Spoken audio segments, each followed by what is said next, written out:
which is not known for its inclusivity. I would say in the last 3 to 4 years, there's been some strides forward, but there's definitely still some room for growth. And so that's why I wanted to come to you guys today to give you just some different ideas on how you can improve your brand, make it more open and safe for all sorts of people from different walks of life. So what I'm going to do is I'm going to share my screen, and I have a PowerPoint I'm going to show you. Yay, PowerPoints. And if you have any questions, like they said, please feel free to put it into the chat. We are going to have multiple times where you'll have the opportunity to ask other questions. There will probably be questions, and that is totally okay. I want to preface and say there are no stupid questions, so please don't feel like, you know, oh, am I supposed to know this? Should I know this? I'm not even going to ask this. I'll Google it later. You know, there are a lot of different things, especially when we start talking about gender. It can get a little complicated. What was it the other day I researched? It was currently there are over 80 genders, apparently. So that's going to be worth a discussion. And if you feel overwhelmed or confused, please know that it is okay. A lot of this is still in the works. It's growing. It's manifesting into what the final form will be, but we don't know what that will be. So it's better to just know where everything stands right now, and then we'll go from there. All right, so I'm going to share my screen. Okay. All right, so yeah, as Kat introduced me, I am Jenna Avery, owner of Creatrix Photography. Creatrix means creative femme in Latin. I'm big into Latin, throwback to my high school years. So the topics we're going to talk about today is changing your perspective, representation in your brand, and the message your brand gives to people. I also did 4 different audits of 4 different companies. I believe some of the people are here today. I'm really excited, and I do just want to preface that as well, and just remind you that these audits are not meant to be judgmental. They are not meant to make people feel like crap, you know? It's to educate everybody as a whole. So everybody that volunteered to have the audit, I really, really appreciate it, because you're only going to help other people. So if it's slightly uncomfortable, I apologize, but that's where growth happens, right? Okay, so first, changing your perspective. As I just mentioned, there are a lot of genders out there, and it can get a little confusing. So there is a difference between biological sex and gender. I can go into that all day, but the fact is that gender is whatever somebody wants to be. Like I said, there's over 80-something genders. It can get a little confusing. I did look through the list. Some of them are questionable at best. I think there was one where it's, I don't remember what it's called, but it's to have the gender of a dragon. So that's where society is at right now. So just know that it is confusing a little bit. It is overwhelming. And for people that are still just used to the male and female gender, it is going to be, and that it's okay that it is a little overwhelming. But the important part is to be open to it. That is the most important part, which brings me to the next point, is that everybody's reality is different.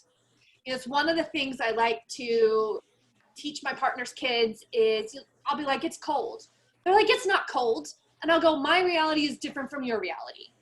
And you have to remember that, you know, just because you've been in this industry for so long and you're used to it being done in a certain way, that doesn't mean that everyone that approaches you is going to feel the same way or see things the same way. So it's important to approach your brand, your message, your company, your clients on an individual basis, and be open to people being who they are and not trying to pigeonhole them, which the industry has been very well known to do. You know, for years and years, it was, you know, size 0 blonde white chicks, you know, and of course it's expanding. Representation has thankfully expanded, but you have to keep in mind that people are still reticent about even getting married because they're afraid that in the industry that there is no one like them, you know, and that's why we're here today, is so we can show them that we are open to people, all people, no matter who they are, what they look like, their orientation, their race, all that jazz. Another big important thing is to understand and challenge your privilege. So for white people, I'm sure you've heard, you know, privilege, white privilege, but privilege also expands beyond that. Privilege can be skinny privilege. You know, people that are more curvy tend to experience a lot more judgment and discrimination, even subtle rhetoric with fat phobia and fat shaming, you know, or disabilities. There are people with all sorts of disabilities. I can't even list all of them. And a lot of the wedding industry is ableist. And it works towards people that are happy, healthy, they can walk, you know. There's not a lot of discussion of like having depression when you have a wedding, or being in a wheelchair and having a wedding. Not even a lot of venues are wheelchair accessible in some ways. So there are things like that. You have to understand that it's not even just about race. It can be about all sorts of other things. So you have to understand how your perspective, your reality, can affect how you view the world and different viewpoints that you might be missing. Next, talking about representation matters. Of course, I think that's been a big discussion recently, is, you know, making sure that your brand reflects all the different people that exist within the world. Of course, that's not possible. You can't represent everybody in the world. I mean, you can, but it's hard to make sure you have that variety of clients, since they're the ones that hire you. But the big thing that you can do is look at your website, specifically even just the front page. What does that first image tell people when they come to your website? Does it say, I'm open to cis white hetero people? Or does it say, I'm open to all sorts of different types of people? Often, a lot of websites that I look at, they just have white cis hetero people. And I understand you can't control who hires you. And we're going to discuss a little bit in a couple seconds about styled shoots and how you can add variety. But you have to think about what's on your website, as well as your social media. They really tie in together. If you have a solid brand, your website and social media should look pretty similar. And often there can be discrepancies between the two. You could have a more inclusive website, but less inclusive social media. And a lot of people are gonna go to your social media. It can also be vice versa, you know? So you just have to make sure that there's consistency on the message that you're trying to convey when it comes to inclusivity and diversity. A topic that I know that can be, a lot of people just have different opinions about styled shoes. For me, I'm going to share my opinion, since you're a captive audience, and this is my opinion. I think you should do styled shoots to add diversity to your portfolio. The reason being is that it will be hard to get clients. You could believe in diversity and inclusivity all day, but if you don't have it in your portfolio, you're less likely to get that inclusivity and diversity. And it's kind of like, you know, you can't get the job without experience, you can't get the experience without the job. So doing styled shoots can really help your brand strengthen, and it will also, in the long term, make people feel more welcome in the industry, more welcome with your company, and just more comfortable with themselves in this really big moment of their lives. So utilizing styled shoots can be a really, really great way to add to your brand. Next, we got your brand's message. You're going to hear me talking about branding, branding, branding, branding. Of course, this isn't a branding meeting, but it really ties in. If anybody's ever been to my website, you know that I'm loud. I'm loud about my inclusivity and my diversity. And sometimes that's really what you have to do. You have to declare. You can't even just use subtlety. You have to declare that you're into this idea, especially nowadays where people will have diversity to make money. You know, think about like Pride Month. You know, all of a sudden Target has a whole new Pride line. And it's things like that. It feels like pandering a little bit if you're just subtly shoving it in there. But if you really declare, that's going to make people feel more comfortable. One of the ways that you can declare is thinking about your pronouns and your labels that you use within your brand. So for instance, are you using gender pronouns like his or hers? And that's it. You know, are you using they? Are you saying only bride and groom? What does your contract say? Does it say just bride and groom? I know a lot of you guys have heard this already before, either from me or other people. So I know a lot of you guys already have this hashed down. If you don't, that is something to think about. One of the other things that I do, it's very small, but it is a declaration, is in my email signature, I give my pronouns.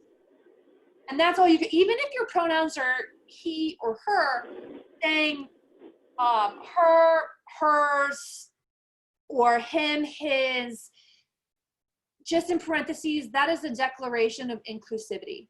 It allows people who might have different pronouns feel comfortable with telling you their pronouns. So those are really important. Everywhere in your website, you definitely want to just make sure that you avoid any gendered labels. Some people, I mean, of course, I'm not telling you not to use bride and groom. That is not what I'm saying. However, you do have to keep in mind that not everyone will align with those labels. And it just depends on where you want to take your brand. If you still want to keep bride and groom, that's totally fine. That's your brand. If you do want to offer more inclusivity, I would highly encourage you to remove that jargon. You can use couple, you can use partners. There's so many other examples of how you can refer to people that are getting married and having a commitment ceremony of some kind. Another thing you want to think about with your brand's message is, what does your client experience convey? So for me, I have automatic emails that get sent out, you know, and I like, especially like 30 days before the wedding, I go and I send in some reminders, like, you know, make sure you have a nice hanger. But what I do is instead of for brides and grooms, I say, I'll go either bride people or groom people or dress wearers or suit wearers, because really, if you think about it, it really does kind of boil down to just what they're wearing. It doesn't matter, you know, what their genitals are or what their genders are. It really is like, okay, well, if you're wearing a suit, things are going to be easier for you. It's just easier to get ready. But if you're wearing a dress, it can be a little more complicated. If you're getting makeup done, it gets a little more complicated. And you don't have to say bride or groom, especially since I've had some grooms wear makeup, you know, and they still need those makeup tips. So taking out that kind of language is a part of the whole experience that you're offering.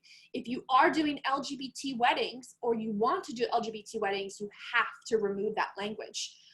People notice, especially, we're not even just talking about lesbian and gay couples. You know, you have trans individuals, you know, which is why I'm a big proponent to not use the term same sex, because you don't know what their genitals are. And same sex literally means to have the same genitals, and you don't know that. And you really shouldn't pre-qualify them by their genitals, you know. So you got to think about trans individuals. Again, it's kind of like that privilege thing. You have to think about the whole human experience and how they're gonna convey or understand what you're conveying. I even had some trans clients kind of point out small, tiny little things, you know, in like a questionnaire that they're like, you know what, I don't know if that's exactly inclusive enough for trans people. And I'm like, cool, awesome, thank you so much. You know, I identify as trans, but again, my reality is different. What I consider to be okay might not be okay for someone else. So you have to be open to having that kind of feedback, to having that kind of conversation to just improve your brand. Another thing is, how are you serving your community? You know, especially, you know, millennials and Gen Z, I don't know exactly what they're labeled. Younger kids in their 20s, they want to make sure that their money is going somewhere responsible, for the most part, of course. Not everybody, everybody's reality is different. But they want to know that their money matters.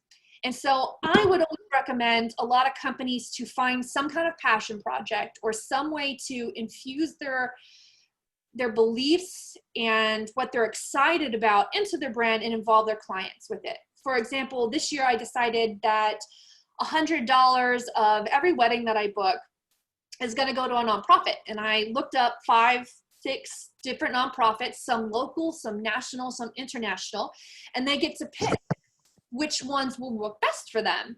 And then when they tell me, I actually go and I donate in their name and I screenshot the donation and I'm like, thank you so much. You've made a difference with this nonprofit. And it really just affirms like, I am making a difference. Even with my wedding, I'm making a difference in the world. And that can be really important to some people. Again, depends on your brand, the type of people that you're aiming for. Not everybody's aiming for liberal Democrat crunchy people, you know, but at the end of the day, people do still want to know that what they're doing matters in one way, shape, or form. And it's important to serve your community, period. Which brings me to the last point. Another controversial point is politics are life. Of course, some people are going to disagree with me. However, if you are aiming for inclusivity, if you are aiming for diversity in your brand, in my opinion, you don't have much of an option, because the diverse human experience is strongly, strongly influenced by politics. Again, back to your privilege, reality is different for everybody. Policies might not affect you. What the government does might not affect you. What the government says might not affect you, but that doesn't mean it's not affecting your clients. It doesn't mean that it's not affecting the people around you. And I know for my brand, I'm really loud about politics. That is something I felt really passionate about for my brand. Of course, you don't have to sit there and have political debates with everyone to emphasize your brand. But again, it goes back to the loud declaration. For instance, on your Instagram, are you, for like when there were the protests in June, did you at least post something to acknowledge what millions of people are enduring? Or did you just keep posting weddings? I wouldn't say either choice is wrong. However, if you are aiming for inclusivity and diversity, you have to show your clients that you understand their struggles, even if you've never experienced their struggles. And declaring also, say, on your website, big, huge thing, especially for LGBT clients, you have to say you are LGBT friendly or have a flag. Either or is a good declaration, because a lot of people, especially, like I said, LGBT clients, they will avoid brands that if they don't have representation, if they don't see anybody that looks like them in your brand, and they don't see any declarations at all that you support who they are, they're just not even going to contact you. And it's not because they don't trust you, it's just because other people have been total jerks to them. You know, they'll go, hey, do you shoot this wedding? And next thing you know, they're getting Bible verses and being told that they're sinners. And that happens. It happens a lot. It happens way too often still. So that is why the declaration of your support is so important. It takes away that apprehension and that fear. It lets them know that you are a safe space for them. Again, that's why I think politics are life. And of course, it depends on your brand, because some people will not hire you if you do that.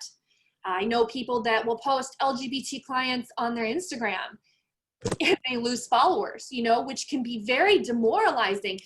And you just have to think about what your brand stands for and how committed you are to doing the right thing. You know, what kind of money do you want to receive? You know, it's not just about where is your money going. It's like, where is that money coming from? What are you supporting by accepting the money from this client that would absolutely hate it if you shot an LGBT wedding? So just something to think about. Okay. Actually, I'm going to pause, see if there's any questions. After this, I'm going to be doing audit of 4 different brands. So Kat or Alex, if there's any questions, I can't see the chat, so I don't know. I got one for you. So you kind of mentioned the questionnaire that you do, Jenna. Can you elaborate on that? Is that pre-booking, like in your initial discovery call with your clients, or is that post-booking them? And what are some appropriate questions to ask to kind of get to know that and be inclusive? That's a good question. So with my contact page on my website, I actually specifically ask, what are your pronouns? Now, cisgender people. And if you don't know what cisgender means, it means to, your gender identifies with your biological sex. A lot of people are not going to put in their pronouns, but it's a signal. It's saying I'm open to whatever your pronoun might be. That's the first step, is me kind of seeing where they're at. And then after they book, because I try to keep my whole systems as fluid and simple as possible, but one of, I call it my post-booking questionnaire. It's like a get to know you. You know, what are you into? What is your passions together? What are your passions individually? What do you do together? And that's all you have to ask. You know, at the end of the day, people are people. And when you take away those labels, those constructs, they're just people. You know, and you can ask them, is there anything sensitive that I need to think about? And I'll do that in my pre-wedding. Like, is there anything sensitive I need to know about? For LGBT clients, it can be like, my mom's not going to be there because she doesn't agree. And that happens way more often, to have family members that have refused to come. That will be a really important thing to ask about, especially for LGBT clients. But really, there's not, I wouldn't say, outside of asking for pronouns, I don't feel like there's anything else that you really need to know outside of who they are as people and as a couple, you know? Does that make sense? Yes. Yep, it does. It does. Anything else as far as creating that relationship early on and comfort level that you can touch on? I mean, that makes sense in the questionnaire, but anything else that you can mention? I mean, for me, my brand does a lot of talking. So I show people of all sizes, all races, all orientations. So already they know, especially like curvy brides, they like to hire me because they go, I saw myself in your photos. I know you can pose me. I know you can make me look good. So I think it ties back to having representation in your brand. And once they see themselves in your photos, that trust is already established. They already know that you know what they need. And if you don't, people are either going to tell you, they're going to tell you what is their main concern. And you can even ask, what are your main concerns? Or you can just ask, you know, is there any questions? Is there any concerns? Is there any way that I can serve you better that you might be worried about? You know, I think a lot of people are afraid to ask questions, you know, and if I feel like for instance, last night I did a Zoom with potential clients that ended up booking, and they were an LGBT couple, but they met in seminary, which I found was really fascinating. And I was like, you know, can I ask a question, you know, and if you're not comfortable answering, that's okay. It's always important to establish that you are okay with boundaries. And I was like, you know, how was it being gay in seminary, you know? And they were like, oh yeah, like they told me all of the story and what it was like, you know, but you have to preface saying in some way, shape or form, I'm okay with your boundary. And that will also speak volumes about your brand. You know, some people will go, no, I don't want to answer that question, or they'll be so excited that you asked a question about themselves. Most people love to talk about themselves, you know, so when you ask more questions to get to know them better, that only adds to your brand experience and the whole client experience. Perfect. Great point. Thank you. Definitely. I know you touched on making sure that you put LGBTQ friendly on your website. Where do you recommend putting that on the website? What's the best recommendation there? Yeah, so if you're currently not able to have that representation, like showing couples in pictures, you know, often people will go as featured on, or they'll put the associations that they're with, just slap a flag there, you know, or advertise with an LGBT, like Equally Wed is a really nice wedding blog, and, you know, and just having their symbol or whatever they call, I don't remember what they call them, but just having those to show that you support. Or you can put it above your contact page, you know, right before they fill out the contact, go, we serve everyone we're focused on inclusivity, we are LGBT friendly. It really doesn't have to be crazy, like, wow, you know, it's just something simple, especially on the contact, you know, saying we're LGBT friendly. It creates that sense of safety for them. It can really be wherever you want it to be that fits within the design, you know, it just needs to be there. Perfect, thank you. And you said that blog was Equally Wed? Equally Wed. Perfect, okay. I just put that in the chat. Any other questions from the group before we move on to doing some audits? I do actually. For those, Jenna, for those who are wanting to expand their portfolio using styled shoots, do you have any tips in how you search for your couples or that models? Yeah, I mean, you can go to model agencies, you know, really it's collaboration. So you can ask the different vendors, do you know anybody? Or you can do a model call on your Instagram. You can reach out to your friends, go to a model agency, modelmayhem.com, a little less popular than it used to be, but that can be a really great place to go to as well. And it also depends, I mean, you can get great models, but you might have to fork out some money. It just depends. Stop. Sorry, you can hear my dogs. So, you know, there's tons of different avenues to find ways, but I would say model calls and then asking other vendors a part of the style shoot if they know anybody, those are good jumping off points. Perfect, thank you. Yeah. Anyone else? No?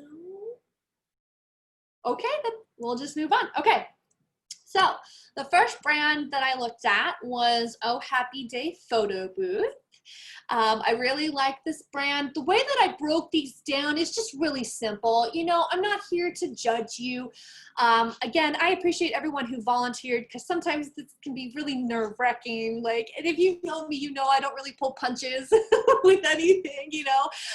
So please just understand, I'm here to educate. I am not here to make you feel like crap. So the way that I did this is I looked at the first few pages, like, I'll look at the contact page, the front page, or in this example, I also looked at the FAQs. Oh Happy Day Photo Booth is women owned. And the cool thing is that it is, as you can see right here, it says 100% female owned and operated, which is fantastic. That is a great declaration because a lot of clients I know some clients that will hire only female business owners, or a lot of my clients will only hire companies that loudly declare their LGBT support, even if they are not LGBT themselves. So having that declaration, again, can be very important. However, with this particular brand, there is no declaration for anything else. And I think that that can be really important. Like, you can just put it right here in the FAQs. You know, when I used to have FAQs, I put, will you work with me even if I'm LGBTQ, you know, Black, Indigenous, people of color, you know, just, or et cetera, you know, just kind of encompass that. And then I put in my answer, and that in itself is a declaration. Like, putting it right there at the beginning already takes care of that concern. So if you have an FAQ, that is also a really great place to declare your inclusivity and commitment to diversity. The Insta feed for this one is actually really inclusive. I mean, I would say Happy Day Photo Booth did a really great job. You know, when I look for diversity, I look for, you know, what is the variety of race? You know, what is the variety of orientation? What is the variety of body types? And so this particular Instagram was really good. You know, even in the top 9, top 18, there was some really great diversity. My suggested improvements would be having just a little bit more of LGBT representation, and then add the rainbow flag, and or mentioning in the FAQ that they support diversity. And then simply because it was mentioned that it's female owned and operated, adding a little political rhetoric to your Instagram would not hurt it. I think if anything, he would emphasize the commitment and the declaration that it is female owned. So that would be my suggestion.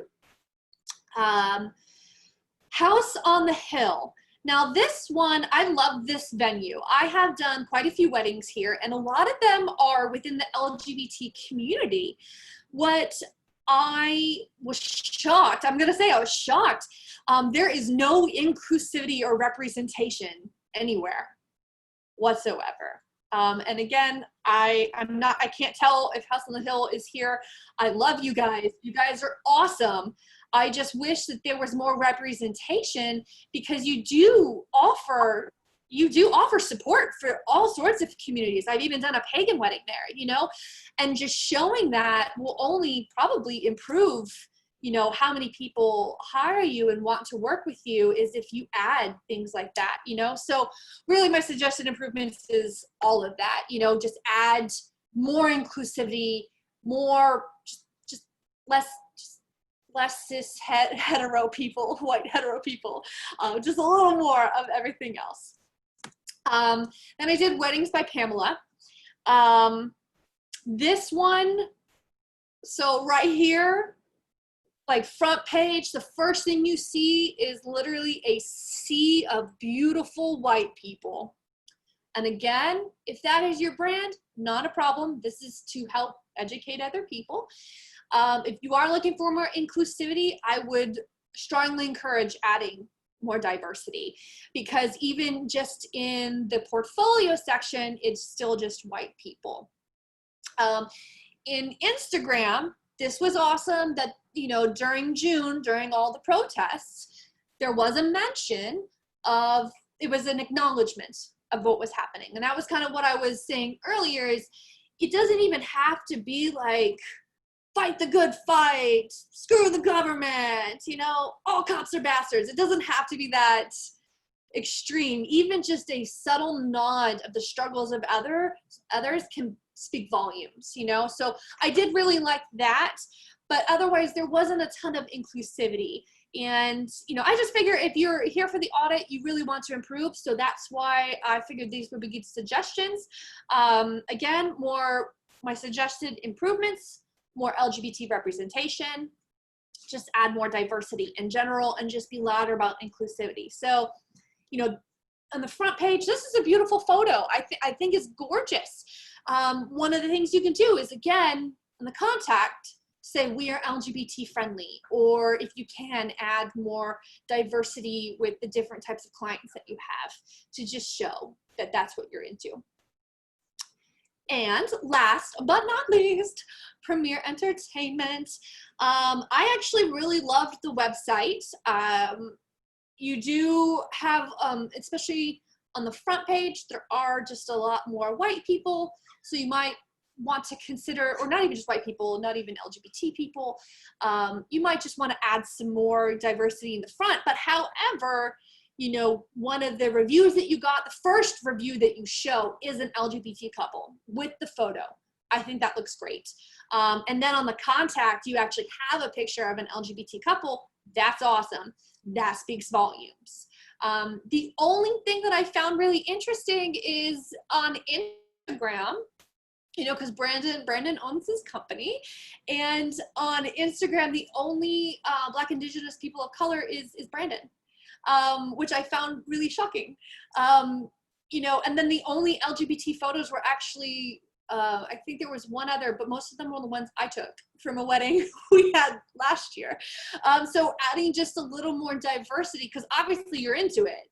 That's a passion thing for you. Awesome. So just probably consider adding a little bit more. One of the pieces of advice I got from Cassie with Bride's Best Friend, who is awesome if you don't know her, is that she said with her feed, because she also focuses on community inclusivity, is that for her top 9, she has a requirement that every other photo, or every few photos, she has to show something in particular, diversity-wise. And I think that's a really great way to help cultivate your feed, is going, okay, every 4 pictures, I'm going to show some type of diversity, you know, or every 4 pictures, I'm going to show a dancing photo with diversity, or just something. And that can be a great way to help guide you to know how you're going to show it consistently, because of course consistency is important. Not everyone is going to scroll back a whole year to see if there's more inclusivity. They're going to look at your top 9 or your top 18. So that's something you definitely have to keep in mind. Okay, so in conclusion, you know, we're in this industry because we care about people. We do believe that love is absolutely vital in the human experience. So we should show the full human experience as best as we can. Again, you know, you can't force people to hire you, but that's why we can do styled shoots to help show that diversity. It is important to actively counter the current political message. And if you are not familiar, if your reality is a little more set in privilege, just know that a lot of people are struggling right now. And it is important to acknowledge that struggle. Even if you've never experienced it, and you might never experience it, it is important to say, I understand that what you're going through is really hard. How can I help? As I said earlier too, it's important to just ask questions. You know, sorry, stop. It is important to ask questions. You can even, people are like, well, how am I going to know their pronoun? Well, how do you know their name? You ask their name, right? Ask their pronoun. You know, some people might offer their pronoun, but a way to normalize it is to ask, you know, or offer your own, even if it's not something that affects you, even if your pronouns are just him and his or her and hers, you know, just showing that you're open to it, normalizes it. Let's see. Oh yeah, and people can also see through performativity. So a lot of, especially back in June, it was really obvious. You know, there were some people, I secretly got really mad at a lot of companies because they hadn't really spoken about these subjects. You know, as someone who has been shunned in the past for being very open about these things, you know, seeing people all of a sudden care about something that they had never visibly cared about before, people notice that. They see that. They might never say anything about it, but performativity is extremely obvious. So you have to keep that in mind. You have to keep your brand consistent. You can't just post about LGBT people in June or finally talk about racial injustice when it's a whole nationwide conversation, because that conversation ends. But you have to keep it going. You have to keep that conversation going past the big, you know, Fox and CNN discussions, or when Facebook has decided that that's important. You have to go beyond that. And then something that is really, really, really, really important to keep in mind is that inclusivity and diversity does not just mean race and orientation. It includes disabilities, mental illnesses, deaf or hard of hearing people. A lot of the industry doesn't even acknowledge things like this. And it is very important to acknowledge this in some way, or at least understand that this industry is not welcome and open to them. Of course, I don't know how you would show that, you know, one of your clients is deaf or hard of hearing, but you have to understand where your privilege is coming from at least. So your brand, when it shows inclusivity, it will also help some of those people feel more safe and approach your brand with more confidence, which is why, again, it's important to understand your own privilege, especially ableism. And that's it. So all of these resources are there in the chat. This will help you just kind of, you know, learn just a little bit more what I talked about if you're trying to really just learn more about everything deeper than what I went into today. The third one for racial resources, I really like that one because it actually gives you multiple resources, movies, TV shows, books, you know, so you don't just have to have conversations with people. You can just take some time on your Friday night, watch a movie, find a little bit more perspective for other people, on other people. But yeah, I'm done. Thank you, Jenna. It looks like we have a few questions for you. Let me kind of comb through these right now. Let's see here. First question's from Jessica. It's a two-part question. She asks, has anybody worked with Wish Upon a Wedding? And part two for you, and can you speak more specifically about an example of something you were shunned for? Oh man, you know, talking about politics in general with my brand. I know for a fact, I mean, I know people don't work with me. Vendors especially, they don't work with me because they might not have clients that are open to it, or they themselves are not open to it, which is fine. If they're not open to it, it's most likely their clients are not open to it. But I've also had people come and tell me, you can't say things like that. You shouldn't say things like that. You're just going to scare away clients, you know? And I have a degree in branding, and you know, it's the repel and attract thing. You know, I'd rather you hate me or love me. I don't want you to go, Creatrix is cool. I want you to be like, yeah, Creatrix, or no, Creatrix. You know, I want you to do one or the other, you know. But I would say just especially, you know, politics, you know, adding any type of that to your brand can really upset a lot of people. A lot of people still think that those are opinions rather than the existence of other people. And that would probably be the biggest thing. Even though I would say even, gosh, you know, I started my business 10 years ago, and I started in Hawaii, if you don't know. And I was the only brand that had biracial couples. And I had people that would email me and go, wow, I'm hiring you because you actually show biracial couples in your work. This was like 6 years ago. And it blew my mind, you know, that was even a thing, you know. Of course, at that time I was coming from a lot of white privilege, you know, but I really had no idea the lack of diversity that was in the industry. So showing even that shunned me from certain people, whether it be potential clients or vendors. Thanks for the feedback. We do have a comment from Michelle. She says, I definitely think we could stand to add more statements of inclusivity on our website, but I'm curious if you think it's a problem that the vast majority of the images we use are strictly of event setups rather than including people at all. We try to keep the focus on our products and use our social feeds to share more with actual people in the photos.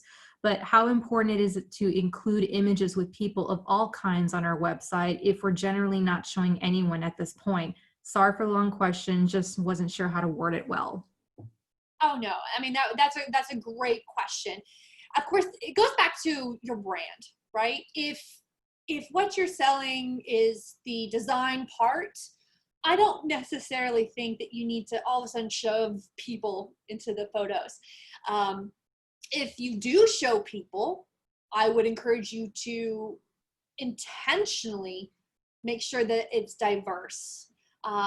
If you are not able to, if it happens to be that a lot of your clients are, you know, upscale white people, then I would avoid that. I would show just the tables, the linens, just the setup, the decor, everything. Just show that instead, because then it's kind of more of a neutral part of it. You know, you're not choosing one or the other. You're not making a declaration of something else.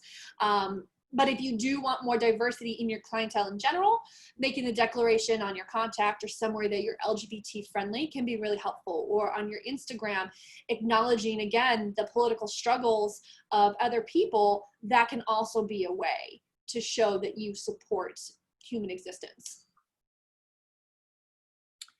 And Pamela says, thank you for your feedback on the review, and she greatly appreciates it. Awesome. I'm so glad. I was a little nervous about that one, to be honest. So I'm so glad. Thank you, Pamela, for being open to feedback. I appreciate it. Once again, Pamela, thanks for being here. She and I go way back when I was in San Antonio. So Awesome. Does anybody else have any questions for Jenna? Oh, and Brandon says, thank you, Jenna, too. Yes, thank you, Brandon. I really appreciate it. Thank you for being here. Mm-hmm. Anybody else? Going once? Going twice? Hey, Jenna, if anyone wants to reach out to you, what's the best way if they have questions or I don't know, think about it this afternoon and come up Yeah, with a few. And my inbox is always open. I would much rather do that labor than, having someone who doesn't have the spoons do the labor. So even if in a week you have a question, please feel free to reach out. You can find me, Creatrix Photography on Instagram. I'm really slow with that one though. So if you would prefer a quicker response, creatrixphotography@gmail.com would be the best way. Definitely. Just put that in the chat. Wonderful. Well, thank you, Jenna, for sharing so much today. Yeah, definitely. I'm going to stop sharing my screen. Okay. And yep, just a lot of comments of thank you. So thanks everyone for joining us. Anything else we want to add before we wrap up?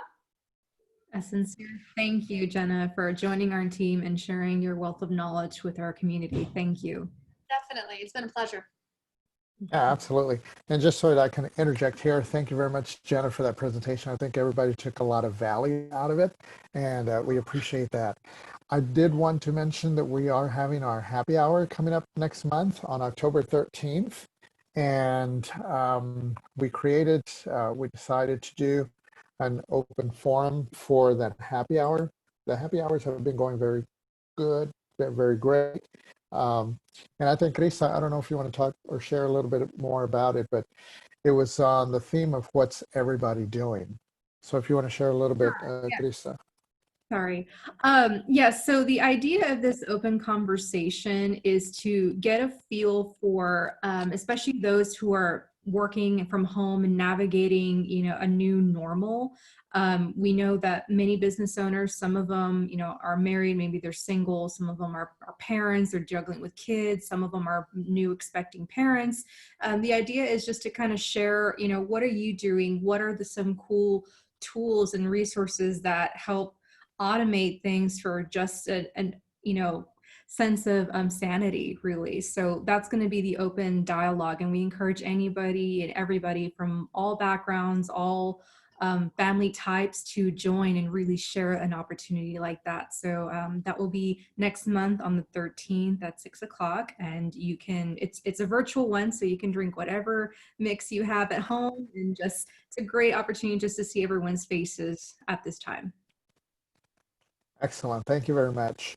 Again, everybody, thank you for being on today's virtual meeting. It does mean a lot, not only to me, but to everyone that's on the board, because all this education, growth experience that you guys receive is valuable. I think today's information, every virtual event and every event we've had is very valuable. So again, I hope you guys got a lot of value out of this, and join us for our happy hour. And thank you for being here. I know that you guys had other things to do, but you guys made the effort to be here, and I appreciate that. To me, that means a lot, because that shows support to Wedding Network Texas. Again, I thank you for being on the call. Welcome if this was your first time, and please join us for the happy hour. That's going to be it for the virtual meeting. And if you have any last minute questions, put it in the chat box and we'll take a look at that. Other than that, guys, do you have anything else? Krista, Kat, or Jenna? Just wish everyone a safe and beautiful day. Yeah. Enjoy the cooler weather. Thanks, everyone. You have a great one. Thanks for joining in. All righty. Thanks, everybody.